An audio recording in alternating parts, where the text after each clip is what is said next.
Two bankers, separated by oceans, cultures, and worlds, would meet in 1904 with a single shared goal in mind: toppling one of the mightiest empires on earth. One was a Jewish-American financier from New York, a man whose influence quietly reached across continents. The other was a Japanese banker who had spent his life mastering the art of modern finance in a nation rushing headfirst into the future. Their meeting wasn't planned. Neither of them imagined that a single conversation would alter the fate of Russia, Japan, and global politics for decades to come. But 18 months later, Russia would surrender in humiliation, Japan would emerge as a new world power, and that Jewish banker would taste a revenge he had waited years to savor. This is not just a war story. It is a story about money, about how loans, bonds, and backroom promises can change the world more drastically than armies or fleets ever could. The chain of events began in early 1904, long before either banker made their move, when the Japanese Navy, silent, precise, and without a formal declaration of war, launched a surprise attack on Russia's fleet at Port Arthur. Explosions lit up the harbor. Several Russian warships were crippled instantly, and the rest were trapped inside the port with nowhere to run. Within hours, Japan had one of the strongest navies in Asia completely boxed in. They didn't celebrate. They didn't slow down. They knew that every sunset brought Russia closer to delivering overwhelming reinforcements via the long Trans-Siberian Railway.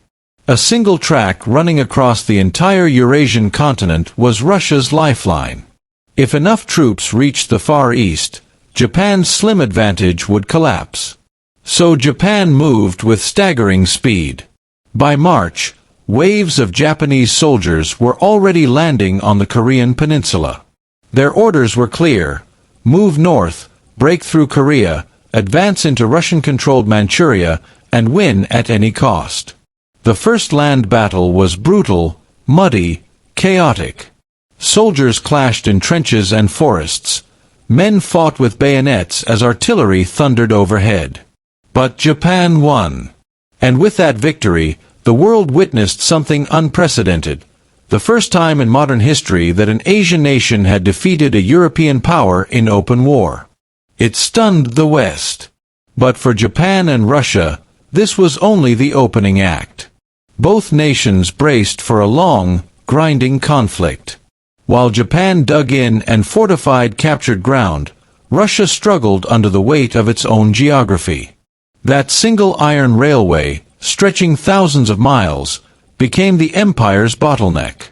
Every bullet, every ration, every soldier had to move along that line.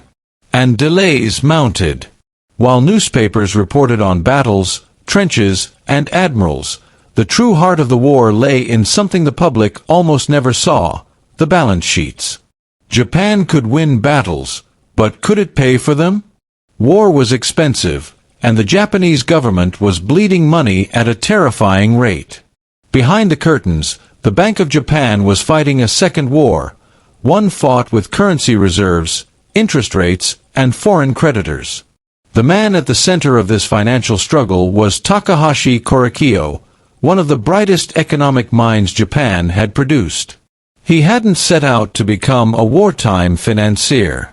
His career had taken him across the world: London, India, China, Peru, and he studied everything from English literature to silver mining.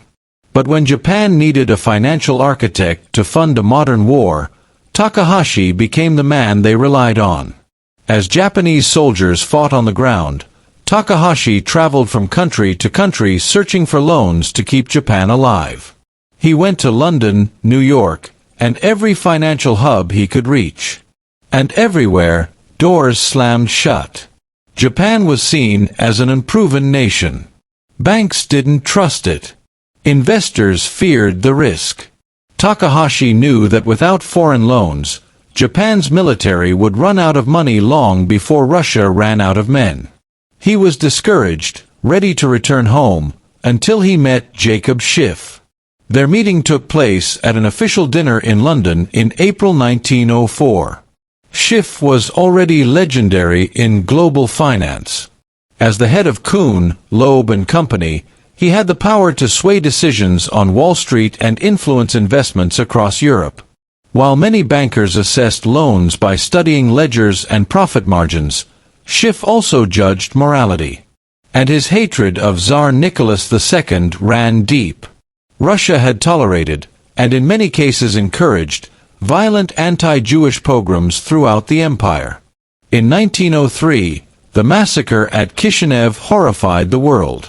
Schiff read the reports: families murdered, communities destroyed, and he vowed to do whatever he could to weaken the empire that allowed it. So when Takahashi spoke openly about Japan's desperate financial situation, Schiff wasn't just sympathetic. He was motivated. He saw an opportunity to strike back at the Tsar through the one weapon he understood better than anyone: money. Schiff told Takahashi he would help, and that promise would reshape the war. Within months, Schiff and his firm helped Japan secure what seemed like an impossible victory in global finance: $200 million in American loans. That sum was astronomical in 1904, equivalent to billions today. The financial world was stunned. Japan now had half the money it needed to wage the war. Schiff invested heavily himself and persuaded powerful banks like the First National Bank and National City Bank to join. His endorsement opened doors that had remained locked to Takahashi. Japan's war machine roared back to life. With money flowing in from overseas, Japanese armies surged across the Asian mainland. In May, the Second Army landed on the narrow Liaodong Peninsula. The Russians guarding the approach were overwhelmed. Japanese forces seized strategic heights and crushed Russian resistance at the Battle of Nanshan. The victory cut off Port Arthur from the rest of the Russian forces in Manchuria. Soon after, two more Japanese divisions landed on Korea's eastern coast, forming the Third Army. Their mission: take Port Arthur itself. Another division followed, forming the Fourth Army, landing further north to press the advantage. Japan now launched a coordinated, multi-front offensive with relentless momentum. By late May, Port Arthur was fully encircled. While Japan advanced, Russia struggled, and not just on the battlefield. Its finances were collapsing. Even before the war, the Russian treasury was stretched thin.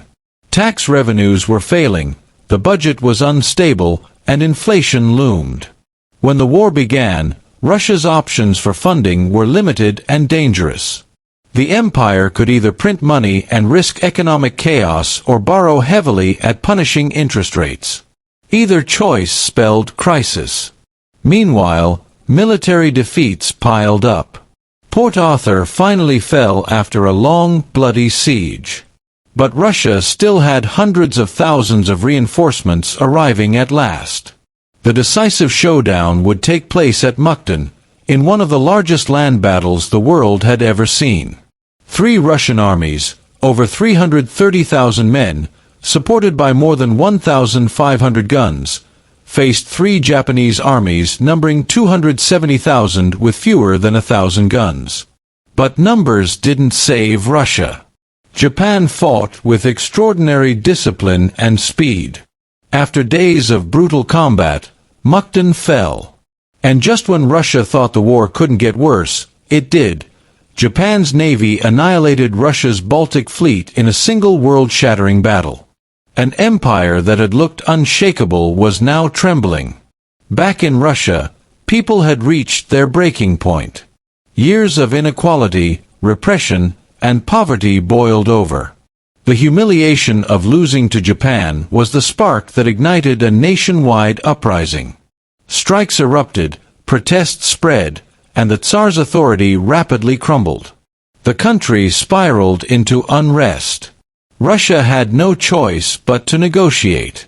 In 1905, the Treaty of Portsmouth, brokered by U.S. President Theodore Roosevelt, ended the war. Japan emerged victorious. It gained Port Arthur, control of the South Manchurian Railway, southern Sakhalin Island, and international recognition of its dominance over Korea. Roosevelt would win the Nobel Peace Prize for his role, the first American ever to receive such an honor. For Japan, the victory was historic. For the world, it was a warning. An Asian nation had defeated a European empire. The entire balance of global power shifted. And behind that shift stood two bankers whose names most people didn't even know. Japan honored Jacob Schiff in a way no foreigner had ever been honored before. He was invited to Japan, received personally by the emperor, and awarded the Order of the Rising Sun. Schiff's role did not end with the war, though. Russia's defeat triggered deep political chaos. The monarchy barely held on. 10 years later, when World War I erupted, the cracks created by the Russo-Japanese War split wide open. In 1917, Russia's monarchy finally collapsed in the February Revolution. Months later, the Bolsheviks seized power in the October Revolution. Rumors spread that Schiff had secretly supported the revolutionaries with millions of dollars to finish what he had started, to bring down the Tsarist regime for good. Whether fully true or exaggerated, his influence had unquestionably shaped Russia's downfall. As for Takahashi Korekiyo, the war was only one chapter in a remarkable life. He soon became president of the Bank of Japan, then Japan's Minister of Finance, 6 separate times, and even the nation's prime minister. His economic policies were bold, unconventional, and decades ahead of their time. During the Great Depression, he used aggressive government spending and monetary easing to rescue Japan's economy, methods that economists would later credit to John Maynard Keynes. Some even called Takahashi Keynes before Keynes. But his brilliance made him enemies. He opposed the growing militarism of the 1930s, refusing to allow unchecked defense spending. In 1936, he was assassinated by right-wing army officers. His death marked the end of Japan's democratic experiment and the beginning of its descent into militarism and war. Two bankers had quietly reshaped world history, not through armies, but through signatures on financial agreements. Japan rose. Russia crumbled. Revolutions erupted. Entire power structures shifted. And yet most people never learn their names. Generals win battles, but bankers often decide whether those battles can even be fought. Money, not bullets, had determined the fate of empires. If you've watched this far, drop a $sign in the comments. Tell me, how differently do you think history would have unfolded if Schiff and Takahashi had never met? Would Japan have risen to great power status? Would Russia's empire have survived? And who truly holds more power in wartime? The generals who command armies or the financiers who decide whether the armies can exist at all? Make sure you subscribe if you haven't already, like the video to support the channel, and check out the video on the Wallenberg family, another story about financiers quietly shaping world events. Thanks for watching, and remember, real power is usually invisible.